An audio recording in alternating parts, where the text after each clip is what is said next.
이번에 여러분들하고 함께 공부할 내용은 시간과 공간의 상대성 세 번째로 광속 불변 원리. 광속이라고 하는 것은 빛의 속도잖아요. 그래서 빛의 속도가 변하지 않는다. 그럼 변하지 않는다고는 상수값을 갖고 있다 하는 그런 원리에 대해서 얘기를 하도록 하겠습니다. 광속 불변 원리라고 하는 것은 광속은 진공에서의 빛의 속도를 말하고 있고 관찰자의 운동에 상관없이 항상 같은 값이라고 하는 사실을 광속 불변 원리라고 합니다. 이 광속 불변 원리라고 하는 것이 왜 그렇게 중요한 거냐면 아인슈타인이 발표한 특수 상대성 이론의 기초가 되고 현대 물리학의 토대가 되기 때문에 그런 겁니다.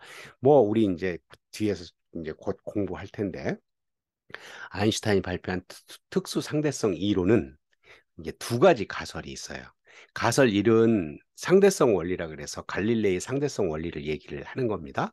그리고 이제 가설 2는 광속 불변 원리인데 갈릴레이 상대성 원리에 의하면 광속도 이렇게 이제 속도를 갖고 있는 거고 상대방이 보게 되면 얘가 빨라지기도 하고 느려지기도 할 거다 그랬는데 그게 이제 꼭 빛은 거기에 해당되지 않는다고 하는 것을 주장을 해서 광속 불변 원리라고 얘기를 했습니다. 이번 시간에 이제 여러분들하고 함께 공부하는 것은 그러면 빛의 속도는 이론적으로 그리고 실험적으로 변하지 않는다고 하는 것을 이제 밝히는 것이 되겠죠. 그걸 밝히면 뭐가 이제 성립해요? 아인슈타인이 발표한 특수 상대성 이론의 기초가 이제 되는 거죠.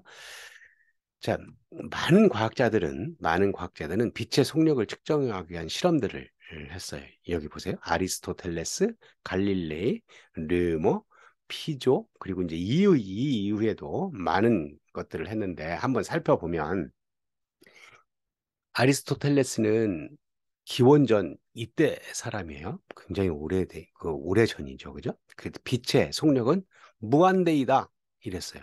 유한한 값이 아니고 무한대이다. 그랬는데 이때로부터 한참 지나서 한 1800년, 1900년 지나서 갈릴레이가 이렇게 뭐한 1800, 1900년이죠. 갈릴레이가 빛의 속력은 유한하다. 요 아리스토텔레스가 무한이다. 그런데 유한하다고 얘기를 하고 그걸 측정하는 시도를 했어요. 그 빛의 속력을 측정한 최초의 시도로 의미가 있는 거고 이제 시도한 거를가 의미가 있고 이제 그 측정하는 데는 실패를 했어요. 어떻게 했냐면 여러분들 여기 나와 있는 그 측정 장치들은 이게 다 여기서 설명할 수 없으니까 머릿속으로 한번 생각을 해보고 혹시 관심이 있으면 인터넷을 찾아보면 나오는 것들입니다. 여기 이제 한 1.6km 정도 떨어진 산봉우리에 올라가서 갈릴레이하고 그의 조수하고 램프 덮개를 가지고 빛을 쏘고 이렇게 보면 바로 덮고 나서 뭘 측정했겠어요? 그 시간을 측정했겠죠. 그죠? 그래서 시간을 측정해서 빛의 속력을 측정하려고 했지만 얘를 산봉우리에서 더 멀리 가더라도 당연히 빛의 속력이 굉장히 빠르기 때문에 실패했겠죠. 그죠? 그래서 두 사람 사이의 거리가 너무 가까워서 빛의 속력을 제대로 측정할 수 없었다. 그렇지만 의미가 있는 것은 빛의 속력을 측정하려는 노력에 시발점이 되었다는 점에서 큰 의의가 있다. 그리고 나서 이제 측정을 한 과학적인 방법으로 빛의 속력을 측정한 최초의 사람이 누구냐면 덴마크 천문학자인 올레 르머라고 하는 사람이 1600년대에 가서 그 최초의 사람 측정을 했어요. 천문학자가 지구와 목성은 태양을 공전하는데 목성의 위성 이오가 목성의 그늘에 숨는 시간이 변하는 현상을 이용해서 빛의 속력을 구하는데 성공을 했다. 여러분들 그 이런 측정하는 그런 원리를 인터넷 찾아보면 알 수가 있어요. 그게 이제 그 공전하는 목성의 위성 이후가 이제 그 그늘에 숨었다가 나오는 시간들을 측정을 하는 거죠. 그렇게 측정한 결과 빛의 속력은 얼마였냐면 이만큼 얘가 이제 우리 지금 알고 있는 빛의 속도가 얼마예요? 1초에 30만 킬로미터죠. 얘는 1초에 22만 킬로미터라고 이렇게 돼 있어요. 그러니까 많이 측정 오차가 있는 거죠. 그렇지만 아무튼 이 덴마크 천문학자가 측정하는 것은 과학적인 방법으로 최초로 이제 빛의 속력을 측정했다고 하는데 의미가 있는 거고 그 다음에 아르망 이폴리트 루이 피조라고 하는 프랑스 물리학자가 이렇게 천문현상을 이용하지 않고 실험 장치를 이용해서 빛의 속력을 측정한 최초의 사람이에요. 뭐를 이용했냐면 여기 보이는 것처럼 톱니바퀴를 이용했어요. 물론 이것도 이제 한번 인터넷에 여러분들이 찾아보면 알 수 있는데 머릿속으로 생각해도 그럴 것 같다 하는 생각은 할 수가 있을 거예요. 톱니바퀴가 이렇게 있어요. 톱니바퀴가 큰 톱니바퀴가 돌아가면서 거기에 이제 톱니 틈으로 빛을 통과하게 하고 나서 이 톱니바퀴가 돌아가면 다음 톱니가 오겠죠. 그죠? 그런 다음 톱니가 올 때, 그러니까 올 때 또 빛이 통과해서 들어올 텐데 걔가 멀리 있는 거울에 부딪혀서 돌아오게 하는 빛이 멀리 떨어진 두 점 사이로 왕복하는데 걸리는 시간을 재서 하는 장치이다. 그래서 측정한 빛의 속력이 얼마냐면 아까 30만 킬로미터라고 1초당 30만 킬로미터였는데 지금 같은 여기는 뭐예요?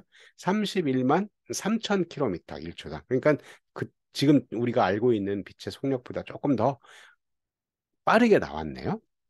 그리고 나서 이제 이 과학자의 그 가치는 뭐냐면 천문현상을 이용하지 않고 실험 장치를 이용해서 했다. 근데 그 이후에도 많은 과학자들이 속력을 측정하려고 했는데 대부분 다 누구? 피조, 이 피조, 대부분 피조의 실험 장치를 변형시킨 것임. 우리는 공학이나 과학에서 보게 되면 기본 틀이 있고 그 기본 틀을 가지고 modified 변형시켜서 더 좋은 결과를 얻으려고 하는 장치들을 이제 많이 사람들이 발표를 하잖아요. 그와 마찬가지로 과학자들이 그렇게 했다. 여러분들도 이제 이렇게 생긴 그 장치를 볼 수가 있는데 국립과천과학관에 가면 피주의 톱니바퀴 실험을 재구성한 광속 장치 측정 장치가 있고 이 빛의 이동 거리를 거울을 통해서 했는데 그거를 늘리기 위해서 광섬유 요즘에는 이제 광섬유가 나와 있으니까 광섬유를 이용해서 측정한 결과 얼마가 나왔어요? 28만 킬로미터. 초당 28만 킬로미터. 그거보다는 작아졌고 지금 우리가 알고 있는 빛의 속력보다는 더 느린 걸로 돼 있네요. 그리고 이런 빛의 속력에 관련된 것들이 최근에는 뭐 우리는 알고 있기지 빛보다 빠른 건 없다 그랬는데 지금부터는 뭐냐면 빛보다 빠른 자가 존재한다 하는 실험 결과도 있고 그것을 뭐 이제 잘못됐다 하기도 하고 재검증을 위한 실험을 준비하기도 하고 그래서 아무튼 최근에도 계속해서 이제 이런 논란이 있는데 만약 빛보다 빠른 입자가 존재한다면 아인슈타인의 특수 상대성 이론도 수정되어야 할지도 모른다. 어. 우리 역사적으로 보면 아리스토텔레스가 무한대라고 했었는데 이 400여 년 전에 르머라고 하는 사람이 과학적으로 이렇게 측정을 해서 빛, 르머에 의해서 처음으로 속력이 측정되었어요. 그죠? 그래서 그동안 빛의 속력보다 더 빠른 것은 없을 것이라고 생각했지만 이젠 빛보다 더 빠른 입자의 존재 가능성이 있다. 아무튼 과학 탐구, 자연의 이치를 알아내기 위한 과학 탐구는 끝이 없이 이루어진다고 하는 것을 여러분들은 알 수가 있겠죠? 자, 그러면 이제 우리는 지금 공부하고 있는 게 뭐냐면 광속 불변 원리니까 광속이 빛의 속도가 어떤 상수값을 가지는 것을 이제 밝히는 거죠. 그런데 그 밝히는 것에 이론으로 밝히는 이론 값이 있고 실험으로 밝히는 과정 두 가지를 여러분들한테 소개할 예정입니다. 근데 그 밝힌 거 이후에 양자역학이라고 하는 게 나와서 보면 양자역학적으로 광속은 빛이 양자화된 입자인 광자의 속도라고도 얘기를 하고 그거가 이제 정보가 전달될 수 있는 한계 속도라고도 얘기하고 막 이래요.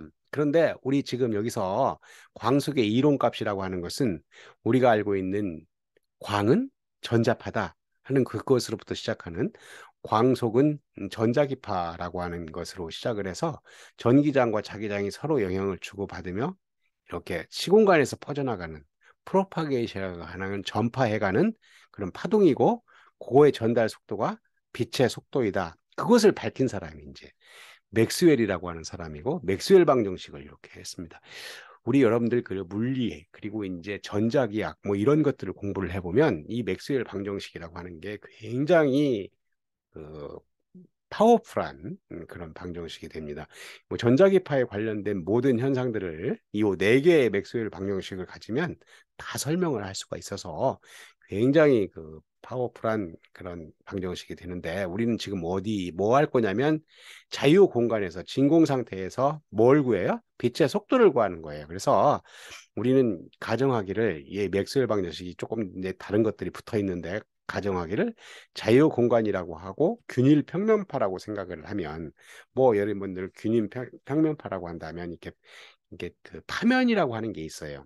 파면이라고 하는데 그 파면이라고 하는 게 평면으로 되어 있다 이렇게 가정을 하면 물론 알기도 하겠지만 혹시 모른다고 해도 지금 상태에서는 아 이론적으로 이런 것들을 이용해서 했구나 하고 나중에 이제 여러분들이 전자기학 같은 데서 공부를 하면 되겠어요. 아무튼 그렇게 하면 맥스웰 방정식이 이렇게 나오고 얘를 이제 이렇게 엮으면 서로 엮으면 컬 H, 컬 E, 다이버전스 E, 다이버전스 H라고 이렇게 하는데 이걸 엮으면 요 전 일렉트릭 필드하고 마그네틱 필드죠. 그거 이제 음, 전기파, 자기파, 전자기파를 이제 EH라고 표시를 해서 얘를 가지고 엮으면 이렇게 파동 방정식이 나오고 얘는 X 방향으로만 간다고 얘기를 하고 그리고 나 파동 방정식에 되면 이 파동 방정식은 이 위치라고 하는 것과 시간의 함수로 이제 나와요. 그런 것들을 이렇게 풀어서 보게 되면 결론적으로 이렇게 자유공간, 진공에서의 빛의 속도가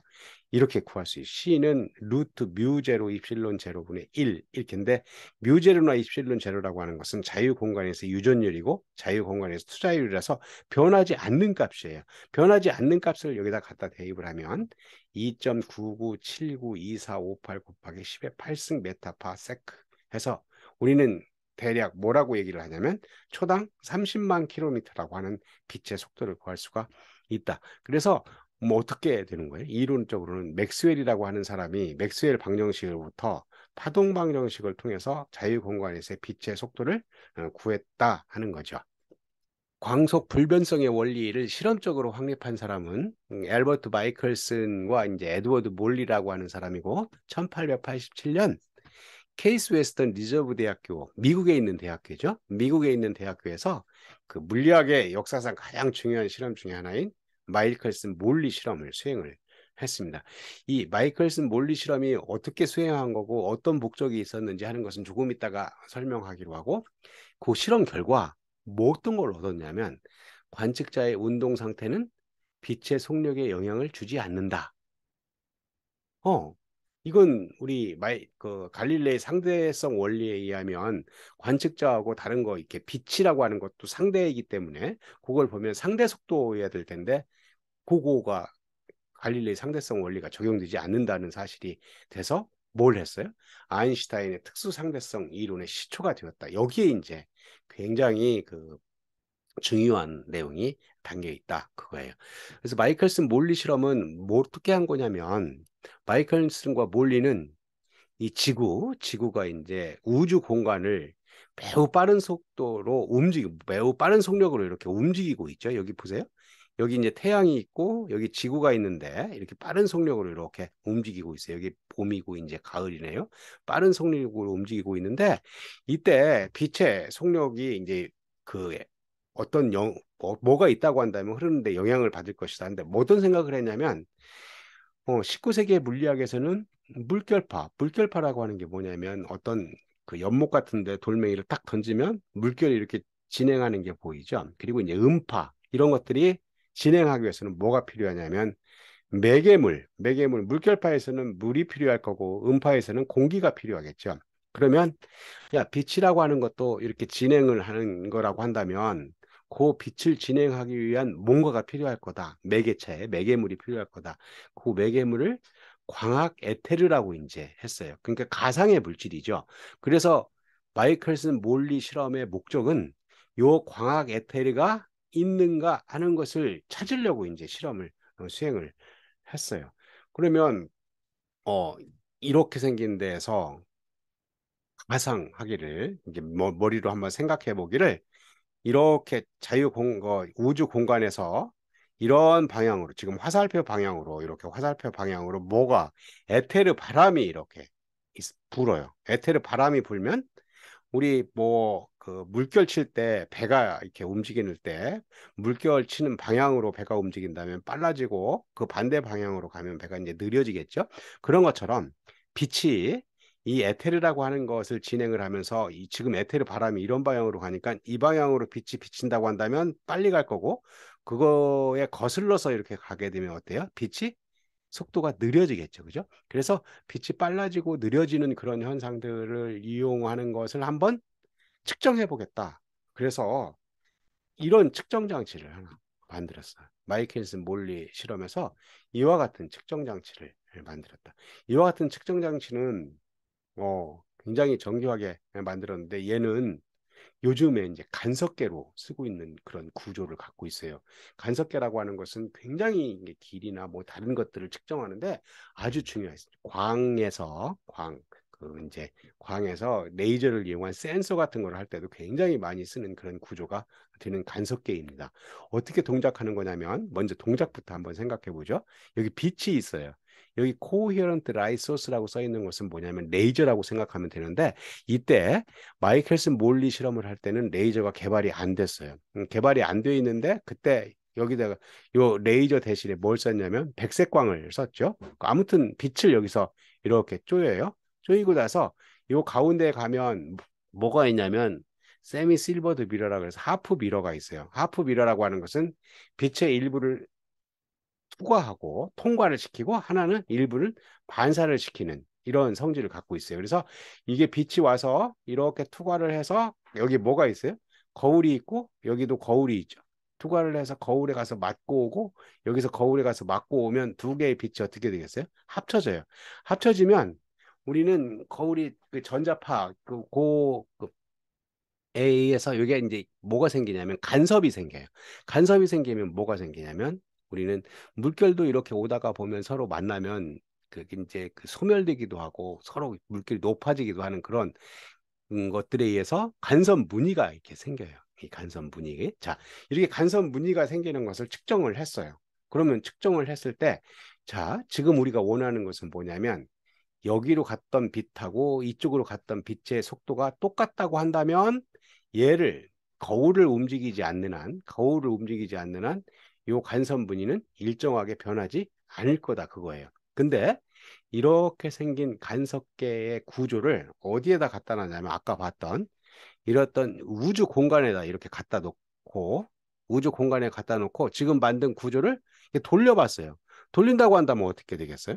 이 에테르의 방향에 따라서 빛이 갈 때 하고 거슬러 올라갈 때 빛의 속도가 달라지니까 빛의 속도가 달라지면 빛의 속도가 달라지면 빛의 속도가 달라지면 여기에 간섭 무늬가 움직이겠죠. 그죠? 그 움직일 것이다. 그래서 여기 보면 실험 장치가 회전하면 에테르가 흐르는 방향이 달라지므로 두 빛의 속력이 변하여 간섭 무늬가 변화가 있어야 한다. 그런데 어땠어요? 간섭 무늬가 이렇게 변하지 않았어요. 간섭 무늬는 이제 변화하는 게 관측되지가 않았다. 어. 변하지 관측되지 않았으니까 어때요? 얘는 이제 그 에테르가 없는 거죠. 그래서 마이클슨 몰리 실험의 결론은 에테르는 존재하지 않으며 빛은 매질 없이 전파되는 파동이다. 아까 빛이 매질이 이제 에테르라고 생각했는데 그게 존재하지 않는다는 거하고 두 번째 이제 갈릴레이 상대성 원리를 빛은 따르지 않는다. 그거에 따라야 되는지만 그래서 빛의 속력은 모든 관성 좌표계에서 같았다 하는 것을 그래서 우리는 그 아인슈타인의 상대성 원리의 두 번째 가설이 빛의 속도는 항상 일정하다 하는 광속 불변 원리를 이제 얘기를 했는데 그걸 이론적으로 맥스웰이라고 하는 사람이 그리고 마이클슨 몰리 실험을 통해서 이와 같이 그 밝혔다 하는 거죠. 자, 여기 한번 보세요. 그 마이클슨 몰리 실험은 에테리의 존재를 확인하려는 원래의 목적에 실패했기 때문에 이 실험은 흔히 역사상 가장 유명한 실패한 실험이라고 이제 언급되는데 이 업적을 가지고 이제 노벨상을 수상을 한 그런 것들이 되겠습니다. 자, 그래서 이것을 요약을 하면 지금 우리 이번에 함께 생각했던 것은 뭐냐면 광속 불변 원리이고 광속 불변 원리는 관찰자의 운동에 상관없이 항상 같은 빛의 속도를 갖는다 하는 거고 이 광속 불변 원리는 이 아인슈타인이 발표한 특수 상대성 이론의 기초가 되고 현대 물리학의 토대가 돼서 굉장히 중요한 원리 중에 하나이다. 그것을 밝히기는 뭘로 이제 여기서 얘기를 했냐면 뭐 그 측정하는 역사적인 것들도 이제 얘기를 했지만 우리는 불변한다고 하는 것을 맥스웰 방정식을 이용해서 파동 방정식을 구하고 그걸 풀으면 이와 같이 자유 공간에서의 빛의 속도가 뭐 2.999 어쩌고 저쩌고 이렇게 되는데 우리는 알고 있기를 대략 초당 30만 킬로미터를 가는 그런 빛의 속도를 갖고 있다 하는 것으로 했고 그리고 이제 조금 전에 얘기했던 마이클슨 몰리 실험을 통해서 이와 같이 여기다가 광을 넣고 이렇게 반사시키고 반사시켜서 얘가 어떤 우주 공간에 에테르가 있다고 한다면 차이가 나서 여기에 그 프린지가 달라질 텐데 변화할 텐데 변하지 않는 것을 보면서 두 가지 결론을 내렸습니다. 에테르는 존재하지 않는다. 빛은 그래서 빛은 매질 없이 전파되는 파동이다 하는 거하고 그리고 이제 갈릴레이 상대성 원리에 따르지 않고 빛의 속력은 모든 관성 좌표계에서 같은 값을 갖는다 하는 것을 했습니다. 자, 여기에 관련 영상을 올릴 예정이고, 그리고 여러분들 그 이제 이거 유용했다면 한번 이렇게 구독을 하면 다음 영상들도 여러분들 용이하게 받아볼 수 있을 겁니다. 자, 감사합니다.